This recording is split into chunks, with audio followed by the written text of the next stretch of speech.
দুনিয়ার জীবনকে প্রাধান্য দেয়া যাবে না। ওয়ামা হাদিহিল হায়াতুদ দুনিয়া ইল্লা মাতাউল গুরুর, সম্পূর্ণ মরীচিকা। মরীচিকা দেখেছেন? দুনিয়ার জীবন যে কি জিনিস, যারা আল্লাহর পথে পরীক্ষার সম্মুখীন হয়েছে ওরা জানে। মানে কিচ্ছু না, মানে মুহূর্তে আল্লাহ পাক ইহকাল পরকালের ফয়সালা করে ফেলবে।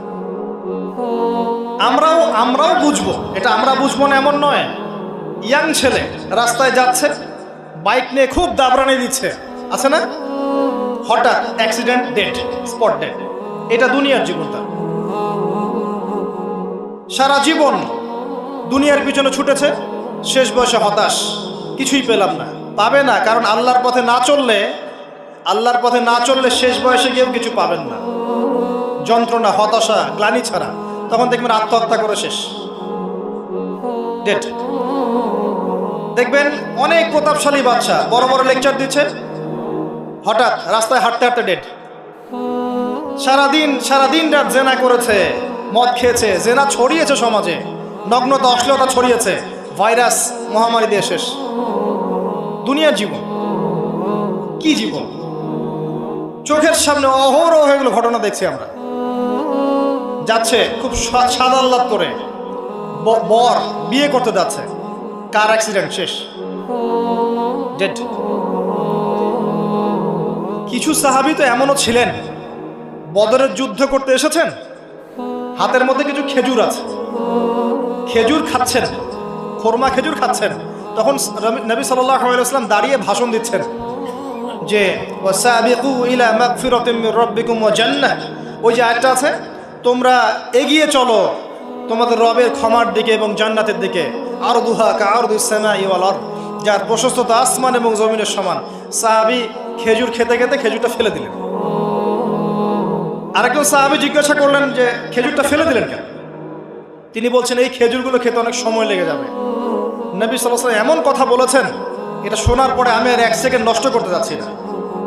খেজুর ফেলে দিয়ে যুদ্ধে ঝাঁপিয়ে পড়লেন, দেন শহীদ হয়ে জান্নাতে চলে গেলেন। তারাও তো মৃত্যুর স্বাদ গ্রহণ করেছেন, তাই না? সুমাইয়া রাদিয়াল্লাহু আনহা, আবু জাহেল তাকে নির্যাতন করছে, তার লজ্জাস্থানে বর্ষা ঢুকিয়ে দিয়ে, চিন্তা করতে পারেন, লজ্জাস্থানে বর্ষা নিক্ষেপ করে হত্যা করলো।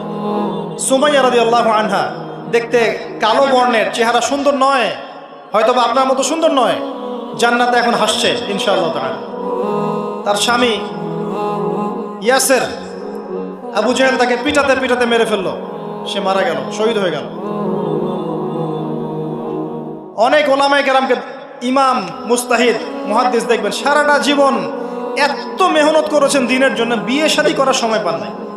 এমনও আছেন ইমাম এবং মুহাদ্দিস, জীবন তো তাদেরও ছিল। শুধু সাহাবী কেন, তাবেঈনদের দিকে তাকান, তাবেঈন তাকান, আমাদের 4 ইমামের দিকে তাকান। আবু হানিফা রাহিমাহুল্লাহ শেষ বয়সে জেলখানায়, কথিত আছে বিষ প্রয়োগে তাকে হত্যা করা হয়েছে। তার টাকার অভাব ছিল না, তিনি কিন্তু আমার মতো হতদরিদ্র ছিলেন না।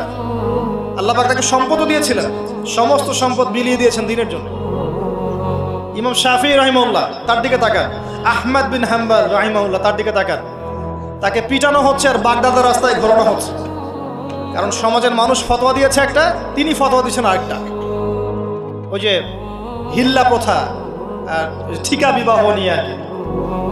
তিনি বলছেন ইলামু ইয়া আহলা বাগদাদ, হে বাগদাদের মানুষরা জেনে রাখো যে আমি কোশ্চিনকালেও এই প্রথাকে জায়েজ করলাম না। তোমরা চিনে রাখো যে আমার নাম আহমদ। জীবন তাদেরও ছিল।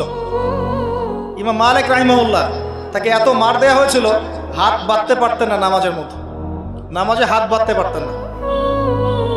সাহাবীদের থেকে নেন, তাবেঈ থেকে নেন, তাবেঈ থেকে নেন, মুস্তাহিদ ইমাম থেকে নেন, দুনিয়ার জীবন তারাও কিন্তু ভোগ করেছেন, আর আমরাও ভোগ করছি। আমাদের ভোগের সিস্টেমটা দেখেন, তাদের ভোগের সিস্টেমটা দেখেন। আমরা বাঁচছি দুনিয়ার জন্য, তারা বেঁচেছে পরকালের জন্য। আমরা দুনিয়ায় বাঁচছি দুনিয়ার জন্য, দুনিয়ার একটা চাকরি, একটা ব্যবসা, একটা পরিবার, একটা স্ট্যাটাস, বাড়ি গাড়ি, টাকা কড়ি, সম্পত্তি, এগুলোর জন্য। কিন্তু তারা বেঁচেছেন আল্লাহর জন্য, পরকালের জন্য। যে ব্যক্তি দুনিয়ার জন্য দুনিয়া করে, আল্লাহ পাক তাকে ইহকাল পরকাল দুটোই নষ্ট করে দিবেন। যে ব্যক্তি পরকালের জন্য দুনিয়া করবে, আল্লাহ পাক তার দুনিয়া গুছিয়ে দিবেন, আখিরাতও গুছিয়ে দিবেন ইনশাআল্লাহ। প্রথম কথা হচ্ছে এই যে দুনিয়ার জীবনকে প্রাধান্য দেওয়া যাবে না। দুনিয়ার জীবনের প্রতিটা কাজ আপনি একটা উদ্দেশ্যেই করবেন, সেটা হচ্ছে আল্লাহ সন্তুষ্ট। বিয়ে শাদী করেছি কেন? আল্লাহর জন্যে। পরিবার গঠন করেছি কেন? আল্লাহর জন্যে। সন্তান নিয়েছি কেন? আল্লাহর জন্যে। দিন শিখেছি কেন? ইলম শিখেছি কেন? আল্লাহর জন্যে। চাকরি কেন করি? আল্লাহর জন্যে। প্রতিটা কাজ ইবাদত হবে যদি আপনি মুহাম্মদ সাল্লাল্লাহু আলাইহি ওয়াসাল্লামের তরিকা মেনে চলেন। ওয়া মা খালাকতুল জিন্না ওয়াল ইনসা ইল্লা লিয়াবুদুন, শুধুমাত্র ইবাদত করার জন্যই আল্লাহ পাক জিন এবং মানুষ জাতিকে সৃষ্টি করেছেন। আপনাকে আল্লাহ পাক এই হায়াতটা দিয়েছেন। এখন বাকি সময়টা চিন্তা করেন, আগামী 30-40 বছর কিভাবে কাটাতে চান? দুনিয়ার জন্য বাঁচবেন না আল্লাহর জন্য বাঁচবেন? যদি আল্লাহর জন্য বাঁচতে চান, সর্বশেষ হেদায়েত আল কোরআন এবং সর্বশেষ নবী মুহাম্মদ সাল্লাল্লাহু আলাইহি ওয়াসাল্লাম, এর বাইরে কিচ্ছু নাই ভাই। সারা দুনিয়ার মানুষ মিলে যদি বলে যে কোরআন সুন্নাহর মধ্যে আছে সুদ হারাম, কিন্তু সুদ হালাল হালাল হালাল, কোশ্চিনকালে হালাল হবে না। সারা দুনিয়ার মানুষ একটা মাঠে যদি এসে বলে সুদ হালাল সুদ ভালো, কোশ্চিনকালে হালাল হয়ে যাবে না, হারামই থেকে যাবে। সারা দুনিয়ার মানুষ যদি বলে পর্দা করার দরকার নাই, এটা সেকেলে সেকেলে সেকেলে, এটা সেকেলে হয়ে যাবে না, এটা ফরজ থেকে যাবে। কিচ্ছু নাই কোরআন সুন্নাহর বাইরে, কিচ্ছু নাই। যা আছে দেখছেন বোগাস, যার কোনো ভিত্তি নাই, মানুষের মন গড়া প্রবৃত্তির অনুসরণ। এখন আপনি যখন কোরআন এবং সুন্নাহর কাছে আসতে চাইবেন, তখন কিন্তু আপনি চতুর্দিক থেকে বাধা পাবেন। এই পথ চলাটা এত সহজ হবে না। হ্যাঁ, কাদের জন্য সহজ হবে? যারা প্রোটেস্ট্যান্ট মুসলিম হবে। কি মুসলিম? প্রোটেস্ট্যান্ট মুসলিম। এটা কেমন? মানে ওটাও ঠিক এটাও ঠিক, সুদ খেলেও হয় না খেলেও হয়, পর্দা করলেও হয় না করলেও হয়, নামাজ পড়লেও হয়, মাঝে মাঝে ছাড়লেও হয়, যাকাত দিলেও হয় না দিলেও হয়। মডারেট প্রোটেস্ট্যান্ট মানে কোরআন সুন্নাহয় যা আছে এগুলো খুব কঠিন মনে হয়, এটা মৌলবাদী মৌলবাদী মনে হয়, এগুলো মানলে তো এই যুগে চলা যায় না, এগুলো ওই যুগের জন্য। এরকম ভার্সনে যারা চিন্তা করবে তাদেরকে কষ্ট পেতে হবে না। তারা দেখবেন কষ্ট না করেই দুনিয়ার জীবন কাটিয়ে দিচ্ছে, ওদের কোনো বাধা বিপত্তি আসবে না। আপনি যখন কোরআন সুন্নাহকে আঁকড়ে থাকবেন, কেমন করে আঁকড়ে থাকবেন? মারির দাঁত দিয়ে কামড়ে থাকবেন, নবীজি বলেছেন। মারির দাঁত দিয়ে কামড়াতে বলেছেন, সামনের দাঁত দিয়ে কামড়ালে ছটকে যাবে, টান দিলে ছিঁড়ে যাবে। মারির দাঁতে কামড় দিলে টান দিলে সহজে ছিঁড়বে না। এভাবে থাকলে আপনার বাধা আসবে। এখন আপনার সামনে দেখবেন আপনি কিছু ফিতনা এবং কিছু সলিউশন। আপনি নিয়াত করেছেন যে আপনার যে গুনাহগুলো হয়েছে এগুলো থেকে আপনি তওবা করবেন ইনশাআল্লাহ। আগামী দিনগুলো আপনি কোরআন এবং সুন্নাহ অনুসারে চলবেন। এই কথার সাথে একমত আছেন তো? এখন চলতে গিয়ে দেখবেন যে আপনি কিছু স্পষ্ট বিষয় দেখতে পারবেন যেগুলোর সাথে আসলে কোরআন সুন্নাহর খুব একটা মিল পাওয়া যাবে না। আপনি দেখবেন স্পষ্ট শিরক করছে মুসলিমরা, আপনি দেখবেন স্পষ্ট বেদাত করছে, আপনি দেখবেন হারাম খাচ্ছে। মুসলিম যুবকরা মাদক, পর্নোগ্রাফি, জেনা, ফ্রি মিক্সিং, আপনার জুয়া, ক্যাসিনো, এই যে আপনার টিকটক প্রজন্ম, এগুলো নিয়ে ব্যস্ত আছে। আপনি স্পষ্ট দেখবেন মেয়েরা বেহায়ের মতো ঘুরে বেড়াচ্ছে। আপনি স্পষ্ট দেখবেন যে আপনি হালালে থাকলে চাকরি পাচ্ছেন না। আপনি স্পষ্ট দেখবেন পরিবারের লোকজন কথা শোনে না। আপনি এমনও দেখবেন ওলামায়ে কেরামের মাঝে ঐক্য নাই, এমন দেখবেন। আপনি এমনও দেখবেন যে মানুষ দিনকে দুনিয়ার বিনিময়ে বিক্রি করে দিচ্ছে। আর এমন দেখবেন যারা আপনার উপরে আছে তারা দিন সম্পর্কে তেমন কোনো জ্ঞান রাখে না। এমন জটিল পরিস্থিতিতে আপনি কি করবেন তখন? এরপরে আপনি যখন বিশ্বের দিকে তাকাবেন তখন দেখবেন বিশ্বের সমস্ত পরাশক্তিরা ঐক্যবদ্ধ ইসলামের বিরুদ্ধে। বিশ্বের সমস্ত বড় বড় পরাশক্তিরা ঐক্যবদ্ধ ইসলামের বিরুদ্ধে। দেখবেন আপনি ইসলামের কোনো খিলাফা নাই, দেখবেন কোনো ইমাম নাই, কোনো আমির নাই, কোনো জামাআ নাই। দেখবেন আপনি সেই রকম সলফে সালেহিনদের যুগের মতো শৌর্য-বীর্য, ব্যক্তিত্ব, গায়রাত কিচ্ছু নাই। মনে হবে যেন আমরা দাসত্বের শৃঙ্খলা আবদ্ধ হয়ে গেছে। তখন আপনি কষ্ট পাবেন মনে মনে। আপনার মধ্যে ঈমান থেকে থাকলে আপনি কষ্ট পাবেন, ভেতর থেকে কষ্ট ফিল করবেন। যদি প্যারালাইজড রোগী হয়ে থাকেন তাহলে কষ্ট ফিল করবেন না। চেতনা থাকে দিনের, কষ্ট ফিল করবেন। তখন আপনার স্ট্রাগল শুরু হবে। তখন আল্লাহ যদি আপনাকে বুঝ দেন, আল্লাহ দেখবেন আপনি কি করেন। আপনার মেধা দিয়ে আল্লাহ আপনি কি করেন, আপনার অর্থ দিয়ে আপনি কি করেন, আপনার হায়াতটা দিয়ে আপনি কি করেন, আপনার এই যে জনবল দিয়ে আপনি কি করেন, আল্লাহ আপনাকে যা দিয়েছেন তা দিয়ে আপনি দিনের জন্য কি করছেন, আল্লাহ পাক তখন দেখবেন। এই জায়গায় আমি আপনাকে কিছু সলিউশন বলছি। এটা শুধু আপনাকে বলছি তা নয়, আমি নিজেও এটা ফিল করি, লালন করি। আর আমি এমন কিছু বলবো না যা আমি নিজে আপনার জন্য পছন্দ করি না। যেটা আমি নিজের জন্য পছন্দ করি সেটাই আপনাকে বলবো। প্রথম কথা, এখানে আপনাকে গাইডেন্স দিবে আল কোরআন। এরকম সিচুয়েশনে আপনাকে পথ দেখাবে অনলি আল কোরআন, এরপর নবী সাল্লাল্লাহু আলাইহি ওয়াসাল্লামের হাদিস। এখানে আপনার দায়িত্ব আসবে প্রথমত কোরআন পড়া শিখতে হবে। প্রথম কাজটা কি ভাই? কোরআন পড়া শিখতে হবে, তেলাওয়াত শিখতেই হবে, নিয়মিত তেলাওয়াত করতে হবে। একটা দিন যাবেন আপনার জীবনে যে কোরআন তেলাওয়াত আপনি করেন না, ইনশাআল্লাহ। বেশি থেকে বেশি করবেন, বেশি থেকে বেশি। আমার পরামর্শ হচ্ছে দিনে এক পারা করে করার চেষ্টা করুন। এরপর দায়িত্ব চলে আসবে আপনার কোরআন বোঝা। আপনি কিছু অংশ মুখস্থ করবেন, হিফজ করবেন, অর্থটা বোঝার চেষ্টা করবেন, কোরআনের ভাষাটা শেখার চেষ্টা করবেন। এর সব কিছু আপনি বুঝতে পারবেন না, তখন কি করবেন? আলেম ওলামার কাছে যাবেন, তাদের সোহবতে গিয়ে পড়ে থাকবেন। যে বিষয়টা বুঝতে পারছেন না জিজ্ঞাসা করে জেনে নেবেন। ফাসআলু আহলা যিকরি ইন কুনতুম লা তা'লামুন। এরপর কোরআনের আদেশ নিষেধগুলো আপনি মেনে চলবেন, নিজের পরিবারে এবং নিজের অধীনস্থদের মধ্যে। এরপরে আপনি থেমে যাবেন না। কোরআনের দাওয়াত আপনি যতটুকু জানেন এটা মানুষের কাছে প্রচার করবেন। মাদ্রাসা করবেন, মসজিদ আবাদ করবেন, মক্তব চালু করবেন, কোরআনের একটা রেভলিউশন ক্রিয়েট করবেন। কোরআনের জন্যে আপনার জান মাল অর্থ বিলিয়ে দিবেন।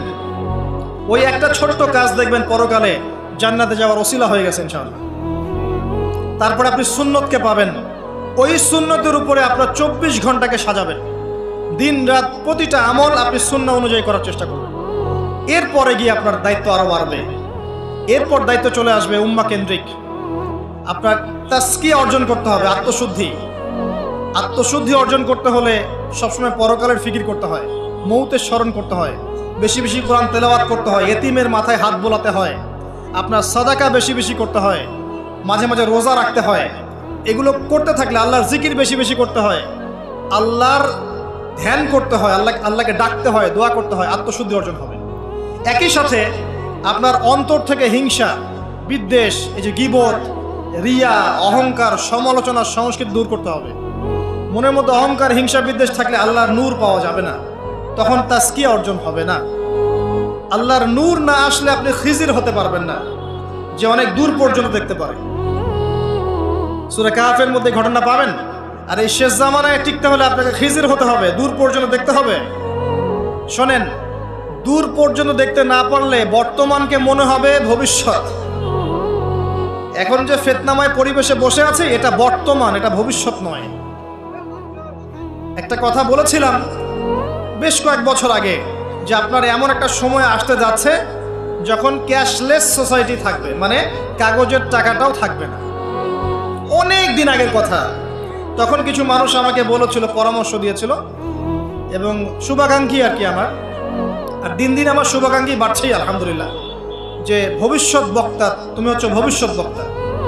তা আমি বলেছিলাম যে আমি যেটা বলেছি এটা ভবিষ্যৎ না, এটা বর্তমান। বর্তমান সম্পর্কে আপনার খবর নাই বলে বর্তমানকে আপনার ভবিষ্যৎ মনে হচ্ছে। এখন যা দেখছেন এগুলো বর্তমান, এগুলো ভবিষ্যৎ না। খুব অল্প সময়ের মধ্যে এই পরিস্থিতিগুলো দেখবেন পরিবর্তন হয়ে গেছে। আসেন, যখন ব্যক্তিকেন্দ্রিক কাজ শেষ হয়ে যাবে তখন আপনাকে উম্মাহ কেন্দ্রিক চিন্তা করতে হবে। তাসকিয়া অর্জন করে উলামায়ে কেরামের মাঝে ঐক্যের চেষ্টা করতে হবে। ঐক্যটা হবে মন থেকে সবাইকে ভাই মনে করলে পরে ঐক্য হবে। যদি মন থেকে সবাইকে নিজের ভাই মনে করতে না পারি, মুসলিম ভাই মনে করতে না পারি, ঐক্য হবে না।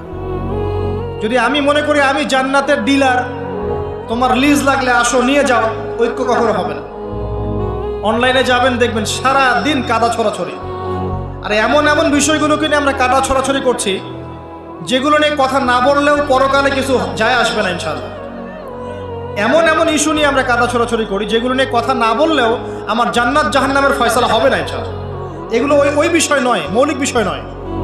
আর আমরা যখন এগুলো নিয়ে ব্যস্ত থাকি, ইসলামের শত্রুরা দেখবেন ইসলামকে দমন করার আরো 10 ধাপ এগিয়ে যায়।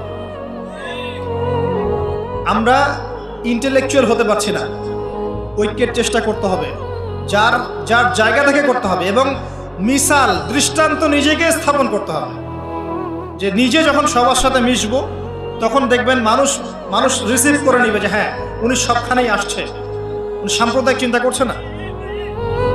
বিষয়গুলো হচ্ছে উম্মা কেন্দ্রিক চিন্তা করতে হলে ঐক্যের বিকল্প নাই। আর এই রেসপন্সিবিলিটি আমার মতো দায়ীদের নয়, মূলত এই রেসপন্সিবিলিটিটা হচ্ছে মূলত ওলামায়ে কেরামের। তারা যখন একত্রিত হবেন, ঐক্যবদ্ধ হবেন, তাদের মধ্য থেকে দেখবেন একজন আমির বের হয়ে গেছে, এবং তিনি যখন নেতৃত্ব দিবেন তখন জনগণ তার পিছনে তাকে ফলো করবে। ধর্মতাত্ত্বিক নেতৃত্বের কথা বলছি আমি। ধর্মতাত্ত্বিক নেতৃত্ব কি পলিটিশিয়ান দিতে পারবে? কারণ পলিটিশিয়ানদের কাছে কি ধর্মের সব জ্ঞান থাকে? স্বাভাবিক থাকবে না, কারণ তারা পড়াশোনা করেননি এইভাবে, তাদের কাছে পলিটিক্সের জ্ঞান আছে। আপনি যখন ধর্মতাত্ত্বিক ঐক্যের কথা বলছি তখন ধার্মিকদেরকেই তো দায়িত্ব নিতে হবে, এবং ধার্মিকদের মধ্যে যারা স্কলার, বিজ্ঞ বরেণ্য ওলামায়ে কেরাম, তাদের মধ্যে ঐক্য প্রথম দরকার।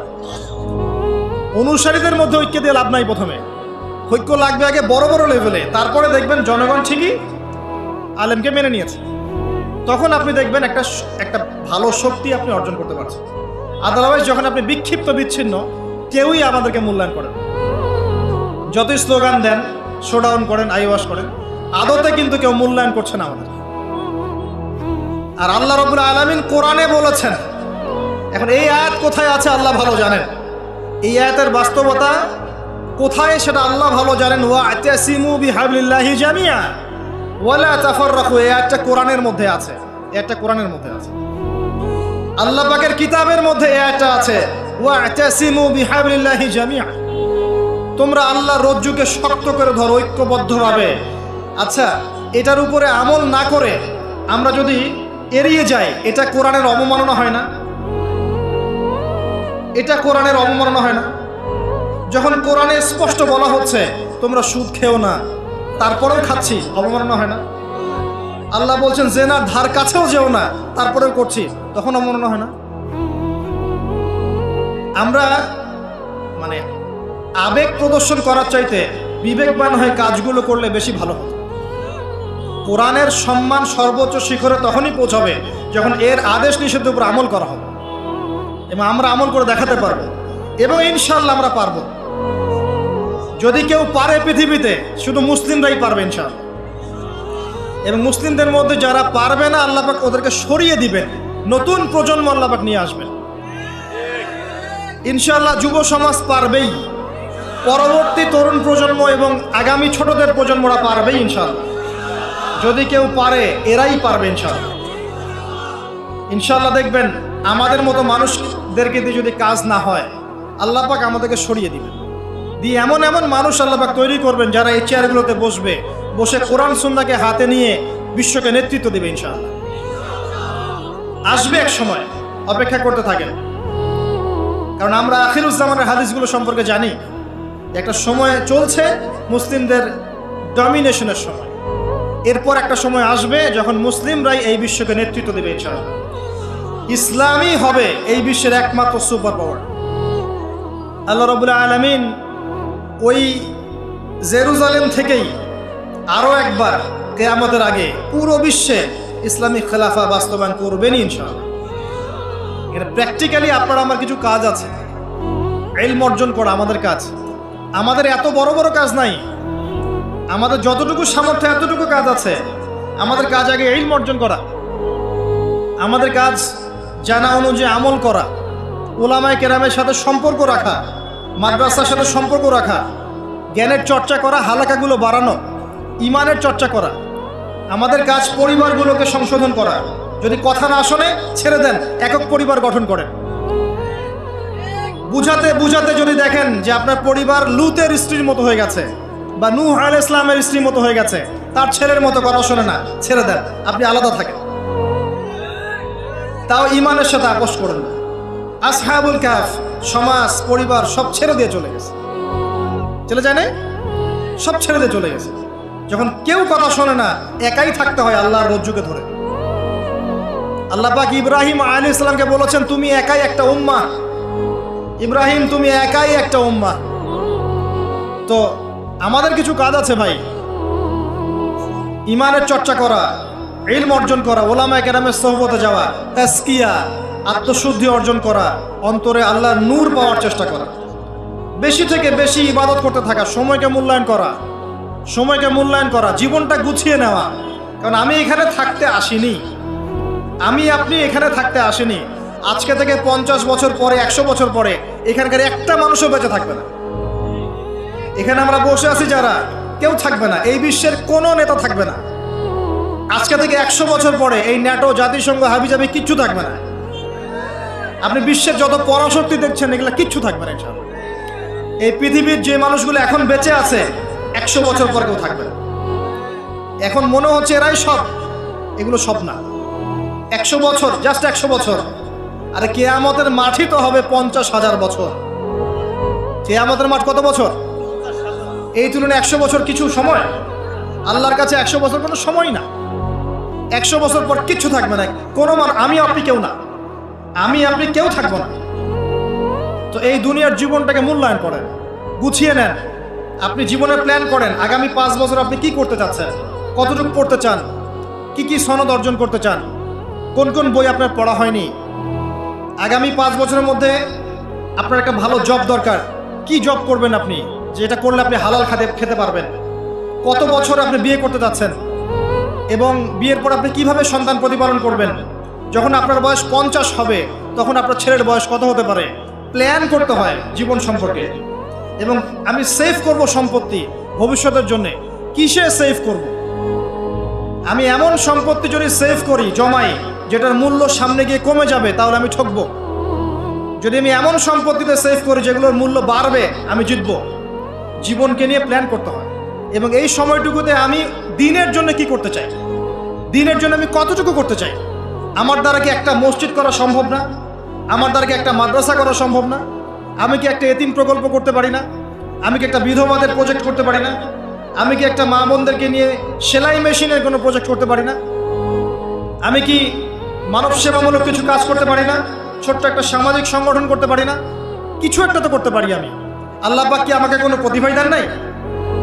আল্লাহ পাক কি আমাদেরকে কোনো প্রতিভা দেন নাই? একজন আলেম হয়ে আমি কি 100-200 ছাত্র বের করতে পারি না? একটা বড় এমন একটা প্রতিষ্ঠান কি করতে পারি না যেখান থেকে বছরে বছরে মাশাআল্লাহ বিশ্ব বরেণ্য আলেমরা বের হবে? পারি না? কিছু তো পারি। আল্লাহ পাক কিছু তো শক্তি আমাকে দিয়েছেন। আল্লাহ পাক তো বলেননি আমাকে এখন অস্ত্র নিয়ে নামো মাঠে, বলেছেন? আমার তো পরিবেশই নাই। বাংলাদেশের মানুষ 90% মুসলিম বলছি আমরা, দেখবেন 80% নামাজ পড়ে না, দেখবেন 80% কোরআন পড়তে জানে না, যাকাত দেয় না, পর্দা করছে না, যুব সমাজের জীবনের উদ্দেশ্যে ঠিক নাই, সারা দিন রাত অপসংস্কৃতি নিয়ে পড়ে আছে। এখন বেসিক কাজগুলো না করে কি আপনি বড় রেজাল্ট পাবেন? কখনো না। এই বেসিক কাজগুলো আমরা করতে পারি। এবং সবচেয়ে বড় একটা কাজ হচ্ছে আমাদের জায়গা থেকে উম্মার মাঝে ফাটল সৃষ্টি না করে ইউনাইটেড করার চেষ্টা করা যায়। আর আমাদের পরবর্তী প্রজন্ম, স্পেশালি এই তরুণদের প্রজন্ম, তরুণীদের, আর আমাদের পরের ছেলে মেয়ে যারা আসবে, সোনামণি, এদেরকে আপনি আগামী বিশ্বের জন্য তৈরি করেন। এটা বড় চ্যালেঞ্জ। বড় বড় আলেম তৈরি করেন। দেখেন দিন দিন আলেমদের সংখ্যা কমে যাচ্ছে। আমার মতো নগণ্য মানুষকে যখন এই চেয়ারে বসে কথা বলতে হয়, তখন তো আমি বুঝতে পারছি যে আলেমের সংখ্যার আজকে কি অবস্থা। আমি তো আলেম নই, কথা বলতে হচ্ছে। কিছু মানুষ আমার কথা শুনছে, তার মানে বুঝতে পারছি আলেমদের সংখ্যা কত কম। বড় বড় ওয়ার্ল্ড রিনাউন্ড আলেম তৈরি করতে হবে। ইমাম বুখারীর মতো, আবু হানিফা রাহিমাহুল্লাহর মতো, আহমদ বিন হাম্বলের মতো কে তৈরি করবে? এটা কি আমার পক্ষে করা সম্ভব? একার পক্ষে করা সম্ভব? নিঃসন্দেহে একটা কমিউনিটি দরকার। সবার মাঝে দিনের ফিকির তৈরি করতে হবে যে আমার সবচেয়ে ইম্পর্টেন্ট জিনিস এই পৃথিবীতে আমার দিন, আল্লাহর দিন। এর চেয়ে ইম্পর্টেন্ট কিছু নাই আমার জন্য।